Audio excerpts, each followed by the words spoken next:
Welcome to the F Word. My name is Molly Connell, and I'm the producer of this show. The things you will hear over the next length of the show represent the views of the F Word and the people making them. All opinions and quotations in no way represent River West Radio, and there are the sole responsibility of the producer, guests, and callers. River West Radio is not liable for any legal issues arising from the content of this program. Welcome to the show tonight. I'm Molly. And on our show today, we have also Danielle and Tiffany. Tiffany will introduce the topic for us. Yeah, you can. Nope. Okay, so what we're going to start off with is talking about the concept of free love and its association with female sexual liberation. I'll go more in depth later because I'm going to try and be objective here for a moment. But the basis of free love stemmed from an anarchist named Hosea Warren. It was about individual freedom of self-ownership, and then it eventually, within the 1800s, was more to stress women's rights and women's freedoms. It then became part of the main aspect of anarcha feminist theory, and then a huge portion later on of liberal or libertarian radical feminist belief systems. So. Great. Well, I'm Danielle. First of all, I just want to say that I'm really excited to be on the radio because my grandpa was actually like one of the radio announcers for Milwaukee Public Radio back in the day. Cool. He reported on JFK's assassination and things like that. Wow. Yeah, pretty cool. That's really cool. Anyway, well, I just want to frame the issue a little bit because I don't think it's just about women's sexual liberation. I also think it's about women's liberation in general because that's what this show is about, is the F word, feminism, and what it is and what it means for us in our daily lives, right? So free love is a concept, like Tiffany gave a little bit of a history about where it came from, who discovered it, and how it was being implemented. But essentially, what do you guys see as like what they believed was the result of this technique or this tactic? What did those people believe that it was going to do? Well, I can kind of give a little bit of a history of what they believed and then what ended up actually occurring, because there's a difference between the two. And when we're just looking at the general idea, they believe, especially, anarcha, like I said before, anarcha-feminist theory is based upon this. This is their main base, main argument. So their argument essentially is that through free love and through full women's liberation, and I'm not talking about what we generally say is women's liberation, but rather sexual liberation of us being able to have sex with anyone. And there's a difference, again, between just regular, what other feminist theories believe as sexual liberation, which is that we have the right to choose who our sexual partners is when we have sex, how often, whether it be before marriage, just dating, whatever. Theirs is that there doesn't have to be any type of real connection, any type of commitment, that it's just random, and they believe through this that by doing that they're going to destroy patriarchy through their sexual freedom. That's the key I was trying to get to because I have a really hard time speaking on this. I also have a hard time calling it anarchist feminist theory because there's a lot to anarchist theory, and there's a lot of different segments of it. So I just want to throw that out there just to play devil's advocate a little bit because I'm about to go off on this theory. But it's anarcha-feminist. There's a difference between Oh, I thought you said anarchist. There's a difference between anarchist feminist theory and anarcha. Okay. Just like I stated before, libertarian radical feminists believe in the same thing basically because they believe that the biggest bind for women is their biological abilities to reproduce. And they believe that is the biggest bind. So both of these have that this is a main focus of their theories, but in different purposes. I see. Okay.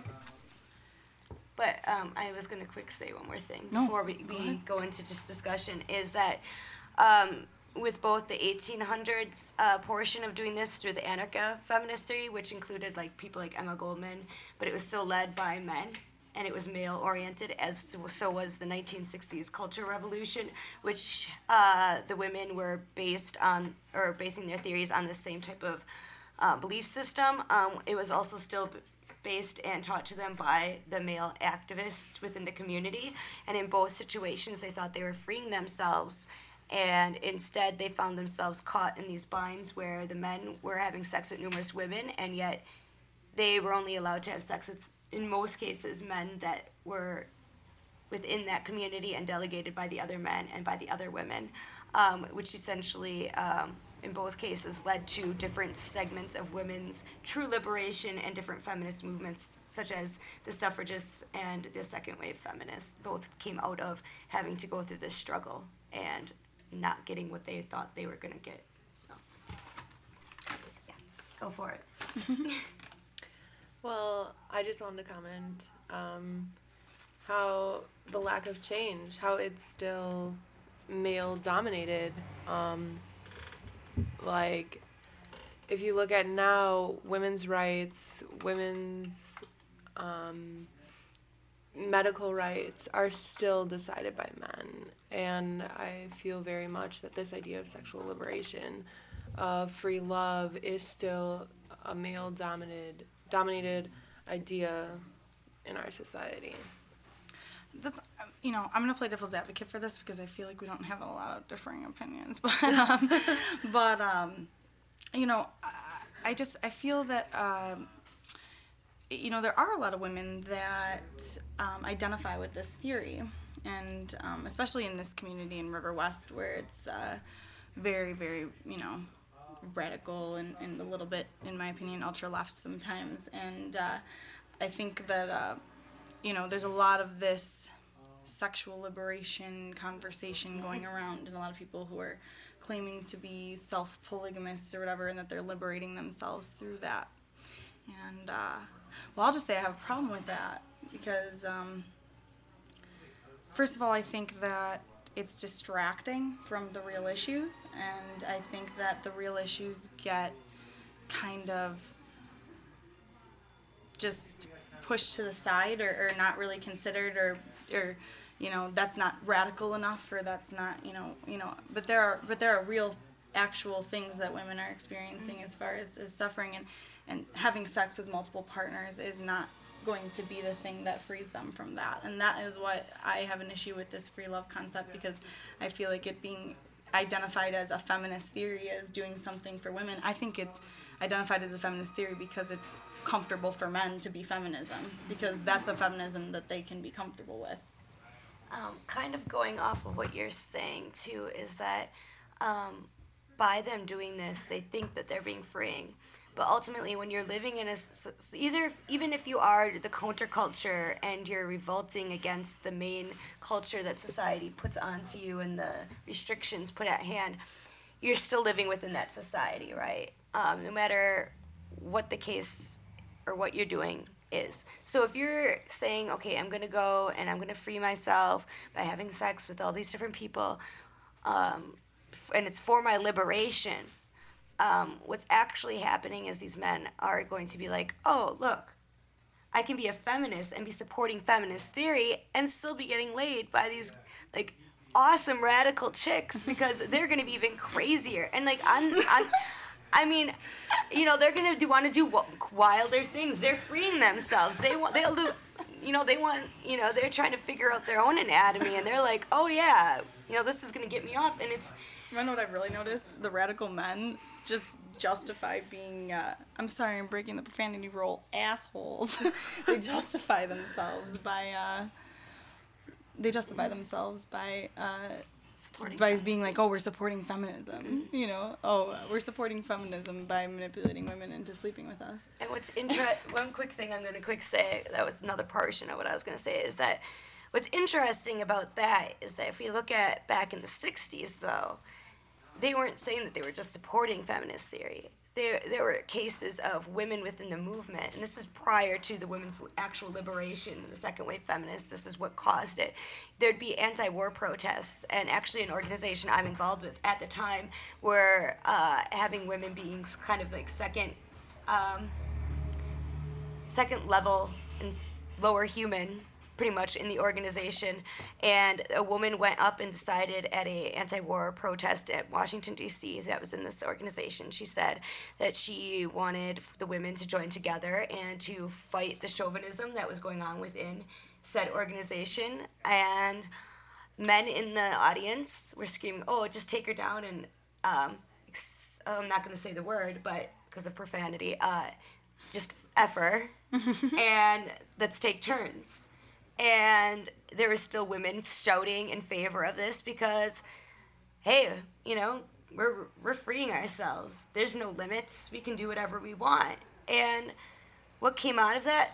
The next generation of feminists. And I don't recall an actual second wave women's liberation. A big part of it, once we actually get into the movement and break away from from this other distraction, they're actually being, yeah, let's just go have sex with everybody that we want. No, they were instead saying, by being sexually liberated, we are able to have birth control and we're able to have the choice to have an abortion or not to just go and do whoever, how many, whenever. Well, I think part of it too, I think the problem, I realized I made a statement that was kind of based on emotion earlier, so I didn't quite clarify what I meant. I'm not saying that men who sleep around are all assholes. I'm saying that I think that there are some men who use that as an excuse, and I think it's the same thing for women who do it.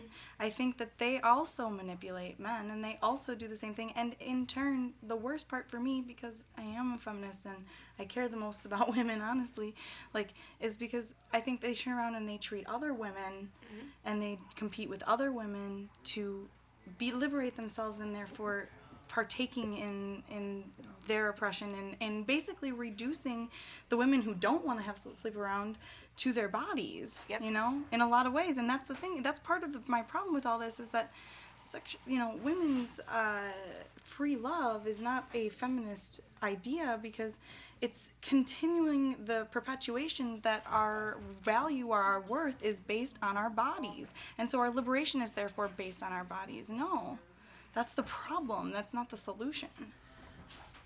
I think you've brought up this point before, but how people use sexual liberation, and then you have the factor in someone else determining that liberation for you, and that factor in that, and how that's really a misconstrued idea, and how I think a lot of people who take with this sexual liberation idea kind of go off track. So I definitely wanted to bring that point up, because I know I've heard you say that before, and I think that's really important. I mean, I think it's based on the conditions. I mean, this is another thing. I was arguing with my mom about this on the way home to here for my job, because I always call my mom on my way home from work, and my mom is like the reason I'm a feminist, because she was like single mom, raised us all, 4 kids by herself, and like, you know, it was hard. It was really, really hard, and like she, you know, she's faced a lot of things in her life, and so she taught me a lot about, you know, self-worth and things like that. And I was arguing with her on the way home, because we were talking about sexual liberation being based on the conditions, and like basically my opinion is that the problem, you know, the reason that women are oppressed is because our material existence is bound up with what men in the world, in our personal lives, and, you know, in the external world, what the men decide and what the men think of us and what our worth is to them. That's how our worth is defined, and that's why it's an oppression that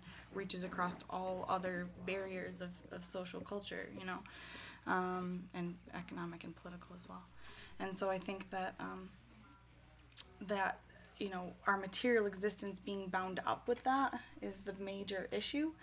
And while we, you know, may, once we're all free, accepted individuals living in a society where we all just get along and everyone takes care of each other and that's how it is, when we get to that point, like, yeah, maybe monogamy will be totally irrelevant at that point, maybe we won't need it or whatever, but at this point in our lives, like, our material existence is still bound up with that, and the way to fix it is not by just acting like it doesn't exist. It does exist, you know? And so we need to address the conditions that are making it that way. That's what we need to address. poverty, for example, specifically to women, wage gap, and what Tiffany was talking about, reproduction rights, because we don't want to have to raise children, if we don't have to, I guess that's all I have to say. I'm babbling. Yeah, and that goes back to the point on the basis of their theories. Like I would say that, like, at the last show, she even started off saying that she agrees with the majority of, like, because I said I was a Marxist socialist feminist, and she said hers is based on that, but with an eco and all these other issues are wrapped around it. So, like, as people that kind of all are coming from a very similar state, we got to try and think of where their theories are derived. So we have two different types of feminist theory at hand here, right? So we have the anarcho-feminists, whose basis is on that we will defeat patriarchy based on this sexual free love, okay? And then we have the libertarian radical feminists, who believe their basis is that the main issue that creates patriarchy and it creates this type of system is that we are bound by these imaginary biological predispositions that are not actually real, but are actually created by society and are told, brought this up on the last show, that are told to us that these are real. And that just because we physically reproduce does not mean that we have a clock that tells us when we need to have children, that we don't have these urges to want to give birth, or that we have any type of, around that issue. Sorry, I'm a little There's no, tired. biological human nature, basically, around and that our biggest the biggest thing that holds us back is the fact that we are able to reproduce. So, like, one of their biggest arguments and fights is that surrogate motherhood is, like, the best thing ever, because then you don't have to have a child, and that this technology that's being created through the medical field to have children this is actually, like, their biggest argument, is that this is the best thing. Though I think it's great that we have these type of things for people that cannot reproduce, or people that are at risk of illness or death if they reproduce, but they think that this is, like, one of the biggest things that is liberating them. So with this factor, and they also do not believe that so then I have a question about that really quick. Surrogate motherhood is liberating women, but what about the women who are the surrogate mothers? And that's something that I always have questioned creating, about, like, a class system within women based on whether or not they reproduce? No. You ever read The Handmaid's Tale? I've thought that as well, too, when I was first reading that a few months ago, and I looked into it, and to them, it is that this is these women's choice to do so, and it's not because they want to have this child and bear it and carry it and raise it, but that they are just using the body that they are born with and is able to reproduce to have this child, and then they give it to somebody else. So it's a totally different system, and to me it still doesn't make full sense, since they're saying that this is our biggest money off of this? Yes, surrogate mothers earn money. So there it is. Okay, so the poor women can have all the babies, and the rich women don't have to. Exactly, and that's something that I like to point out about both liberal feminisms and radical feminisms, is that both are based on this middle class bourgeoisie thing, which is something that I discussed last week, because I talked about class and sex class and economic class. So then from them having this, now that you know the background of that libertarian radical feminist theory, then That's it goes ridiculous. into... I'm sorry. Yeah, no, I it can't is get over how ridiculous. ridiculous It's that very is. ridiculous. Do not see it. Come on. So then through that, with that background knowledge, now you can see where, with that, they believe that this free love idea that the anarcho-feminists of the 1800s believed so much is a great thing, because now that we don't have these predispositions and these restrictions put on us, because we don't have to have children, now that we have these things that all feminists have fought for, which is birth control and right to choose, now we can just go out and have this free love, and there won't be as many consequences, and it will help to destroy patriarchy. And again, what they're forgetting is that patriarchy innately is exploiting women for not just economic basis of making money, but also by using their sexuality and their bodies to create this idea of the male gaze and the young male fantasy. That's what they sell women on. So therefore, we are raised in a society in which men are like Oh, I think that's Going back to I think the- that's true, but I think it does also go back to the fact that we are like the life. You know, if we have a uterus and a Yep. vagina, we are the life knew- producers. I knew she wouldn't like that. And so no, I'm just saying like we are the life producers in this society, and I think we're treated differently because of that. I don't think that it means that all of us need to want to give life. You know, I don't care who gives life, but I'm just saying that like I think we are treated differently in society because of that. I think since patriarchy started existing, it was based on the fact that they wanted control over what we give to the world. You know, we give life, so they want control over actually that found out because the that's their patriarchy came heirs. today. That's their. What'd you say? Actually last week we were discussing where we feel, not where we feel patriarchy originally derived, but where it really became Rampant. rampant. And I said through classism and not capitalism, because classism was created way like before that. capitalism. Molly liked to say religion. Well, in a history class that's on the basis of gender, marriage, and sex roles, that's actually taught by an anarchist, surprise, yeah, we read today that its basis is indeed on not just what was when classism was first being started at the same time, because it was at the basis of civilization being created into like these actual like again these different types of societies.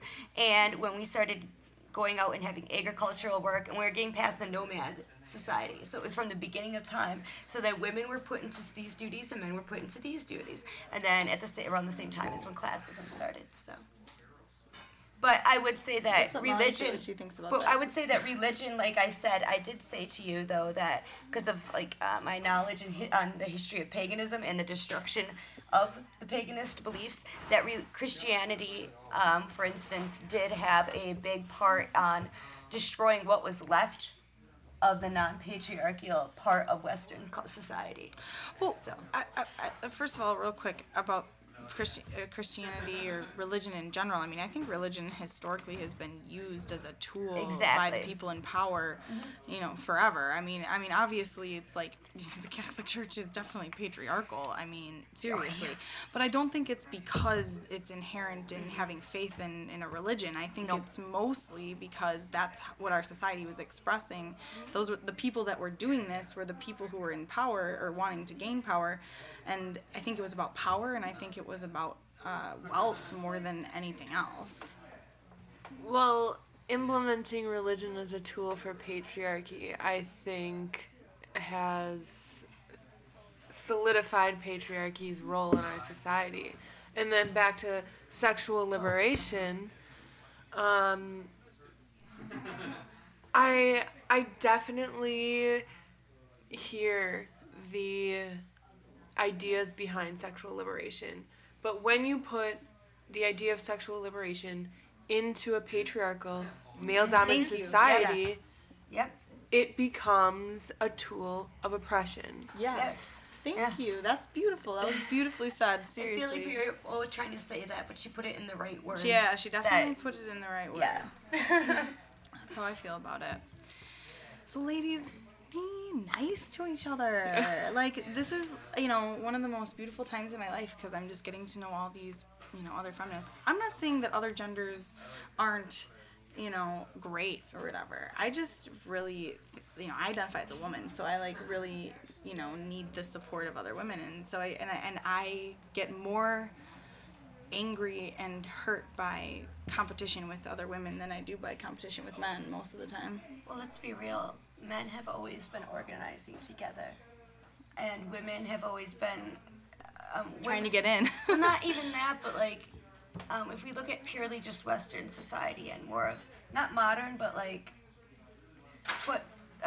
before 20th century and before, women had the private sphere and men had the public sphere. So women were less likely to get together and get to know each other. You had your small group of women that you would have your little time in your parlor with, that you met through going to certain engagements through the class in which you were in.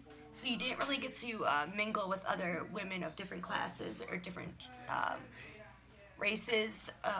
And so we had the private sphere. Men always had the public sphere. They were out in the workforce. They were able to go out into the pubs. They were able to go and I mean, up until the past 100-some years, women weren't even allowed to go to the theater unless they were the prostitutes, escorts of the men. So, I mean, it's something wonderful for us as women. Let's be real, historically.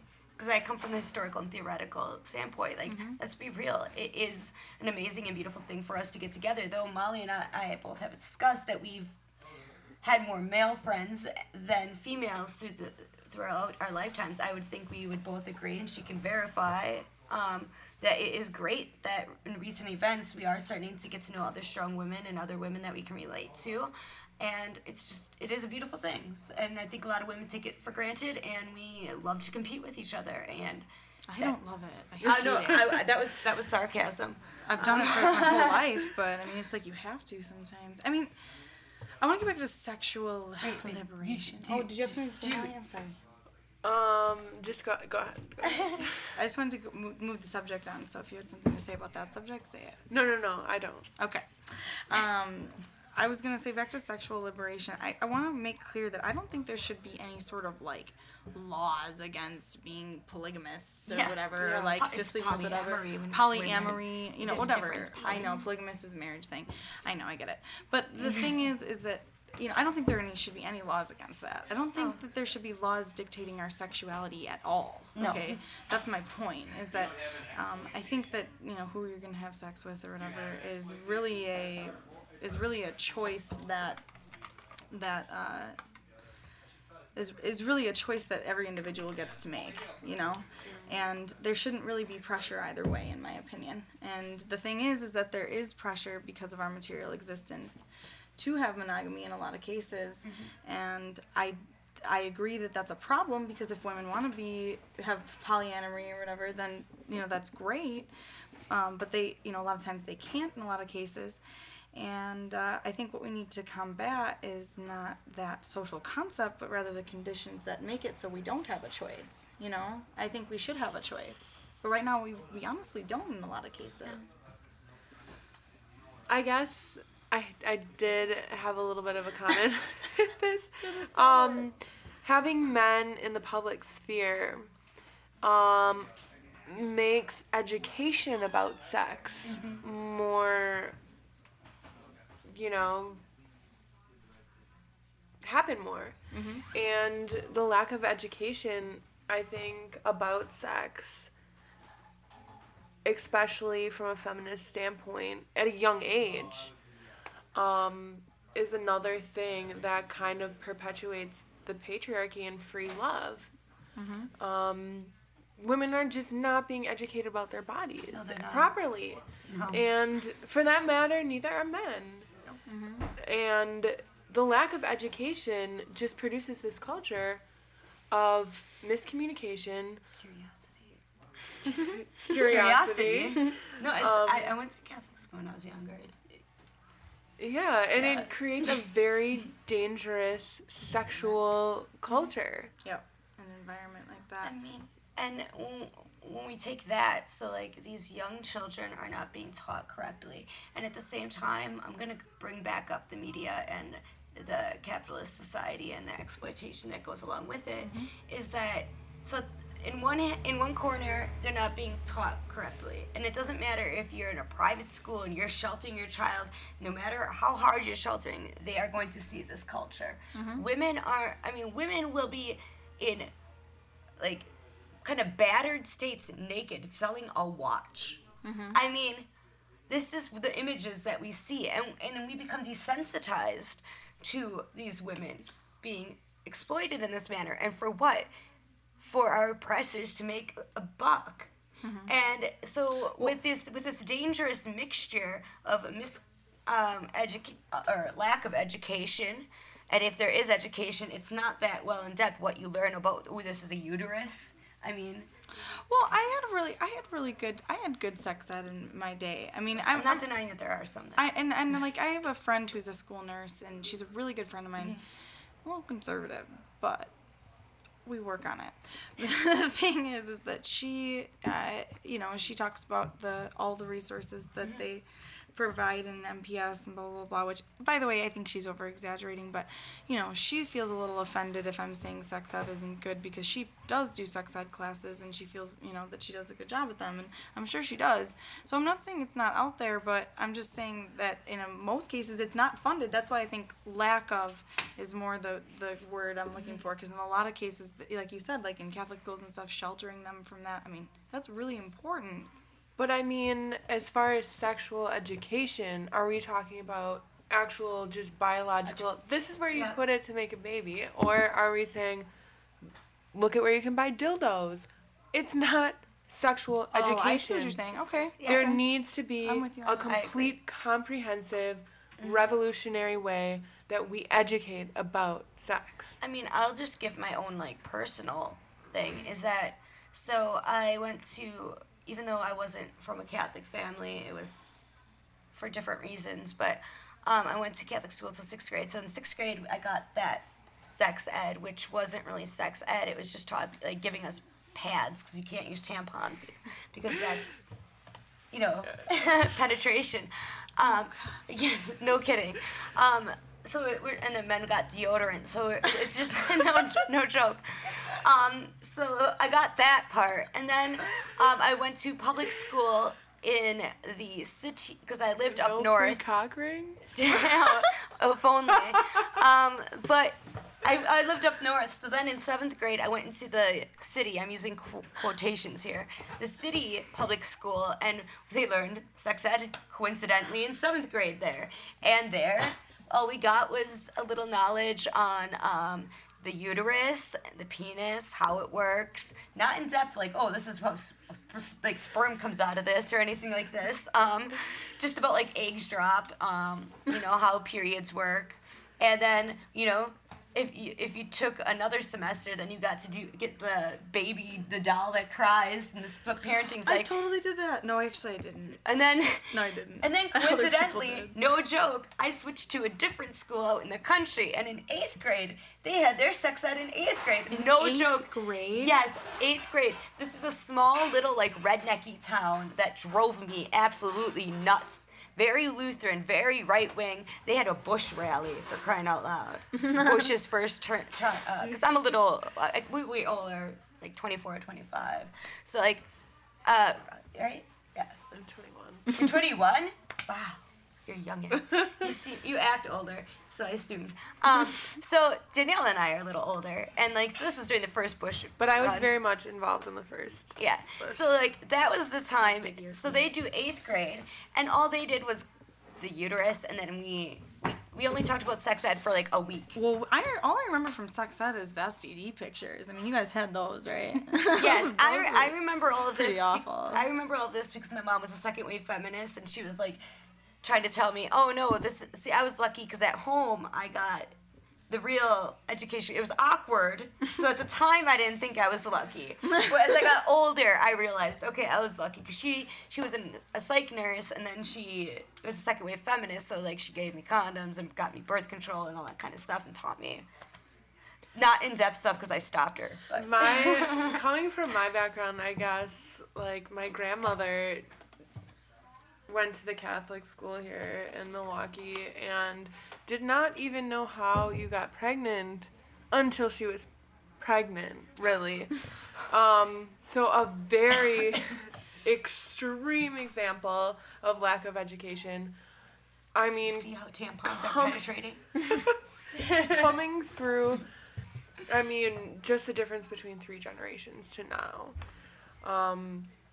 Still, there's this lack of education. There's just a lack of comprehensive sexual education that, like I said, leads to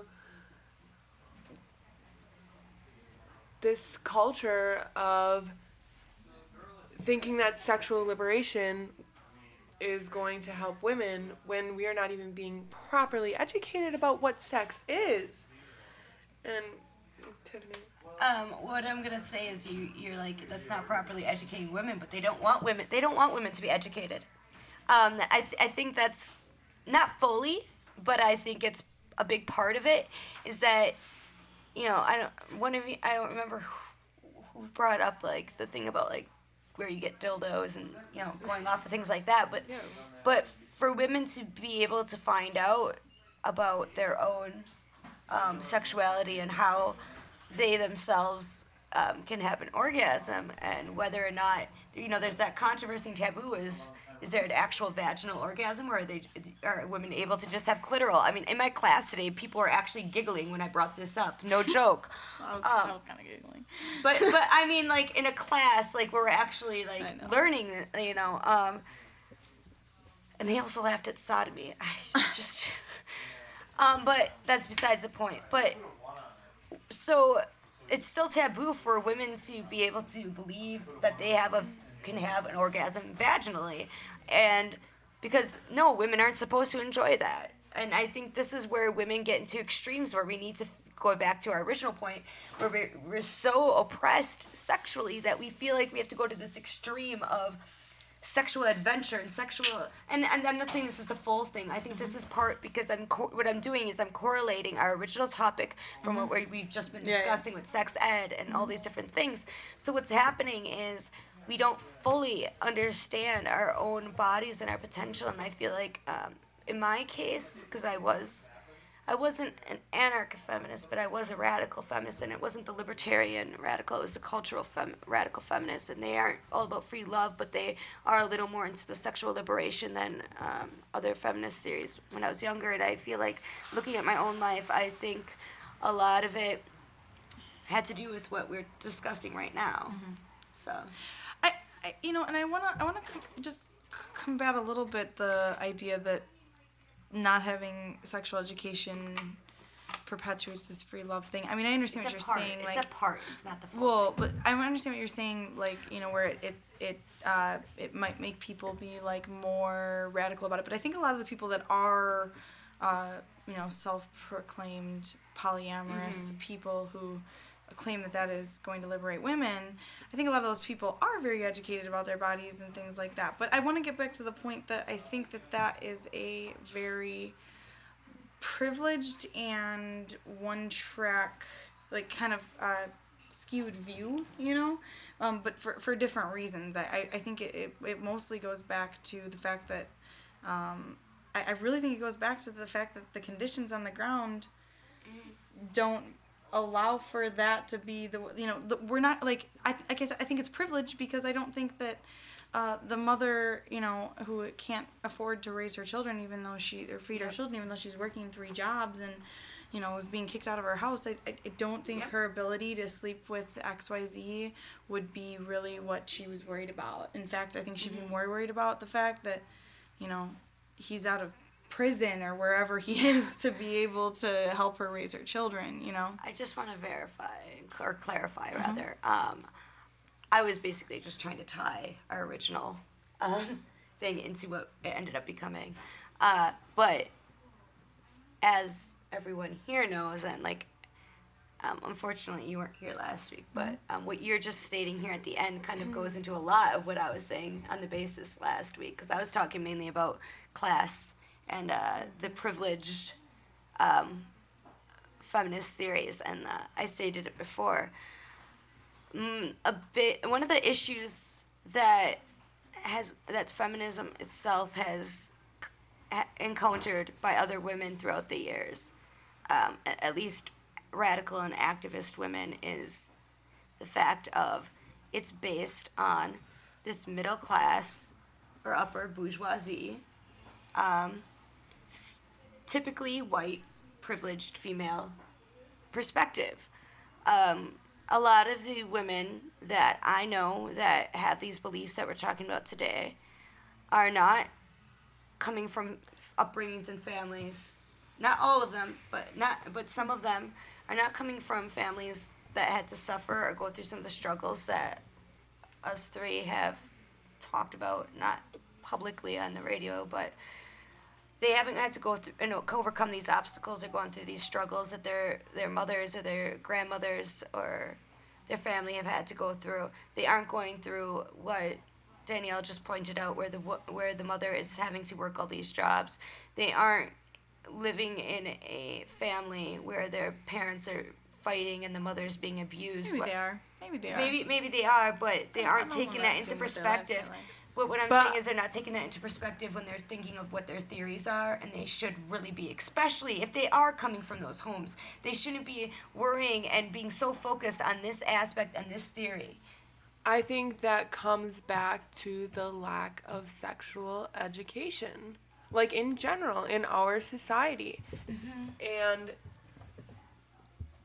my point is that the lack of sexual education makes the idea of free love, sexual liberation, dangerous to women, especially. I think it can, I mean, I'm a little more with you. I mean, that's what I think, but I mean, I'm trying to walk a fine political correct line just to, because trying to I play think, devil's advocate. I think that personally, but I think it might be a little bit based on some personal stuff, so I'm trying not to utilize that in my overall theory. I think my problem with this whole thing is mostly, I think it's a problematic, but I think my biggest argument of why it's problematic is basically kind of what Tiffany was saying. It's distracting. I think it's distracting from the point. And again, it is, and in my opinion, it's dangerous, like you said, Molly, because it still reduces our liberation to our bodies and how many or what conquests that we can get, And I personally don't want to be out there manipulating people to conquest them, and I don't want to have to worry about STDs, and yeah, I get jealous, okay? Like, that is such we're emotional creatures, we have those feelings, and those girls that do it get jealous too, and then they treat get me hurt bad, and then it becomes this competition thing. It's negative for the movement, Chill out. It causes issues, and The most power I've Yeah. ever seen women yield is in STS, Students for Democratic Society in Florida. And you want to know what? It's funny because they're all in monogamous relationships with all the men, but they have so much power. It's crazy. Like, they do everything. They do all the work, but they get the men do the work too. But they literally, like, and it's not power like they oppress the men in the group. The men in the group are like really smart and powerful Yep. people too. But like it's so cool to see them work together. And there's a lot of female solidarity, and I think that's so beautiful. And this community is so rife with drama. I can't even believe it. I like that you bring that up because it is a beautiful thing, and I feel like there in Milwaukee SCS here we've had a big turnover, and this past year it's starting to transition to where in a couple of years or so it will most likely get to what you're just stating, because in this transition we went from there being a huge leadership in males, and I'm not putting any of them down because a big chunk of them I really, really respected. Oh yeah. And I work with them still, and only like one or two within SDS, but like I still talk with them, I still organize with them. But right now, SDS is mainly all women, a great majority women. We've done some great women events. I guess this is a great time to put in a plug that we are going to do at the end anyways. But on October 30th, we're having an LGBTQ solidarity event for the rapes and murders that have happened in the Milwaukee area, in that community. What is the event? It's the silent protest in the concourse at UWM from 11 to 1 p.m. on day? October 30th. It's a 30th. Tuesday. So we've been doing, we had two purely women-based events. We had rape culture event, which was women in the media and rape culture. And then we had the war on women and the labor movement. So I feel like we're getting into this new spectrum, and this is the organization I was talking about earlier, that back in the 60s these women were basically just the secretaries taking notes and getting coffee, and now we're talking about STS in Florida having what you're talking about, and then Milwaukee's transitioning into this new thing. And honestly, there has been rumors before that the SDS in Milwaukee was Chovy or all these different things. Oh yeah, it was. And now, I mean, it's women led minus like 2-3 males. Who are really great people. Really great. I'm actually dating one in a monogamous relationship, right? And he's a great guy. He really tries to live it, even if he doesn't always understand it. He's an amazing guy. Actually, the War on Women and the labor movement event was his idea. Oh yeah, it was his idea. So. Oh, okay. Well, just a 5-minute warning here. To bring it all back home. Can we say closing statements? That was gonna be I don't my... really think there's a debate. All Okay. right, closing statements. Danielle, Who go. wants to go? Me to go first? Yeah. Okay. So, well, I just want to bring it back to a personal level, or to a level that reaches home for people.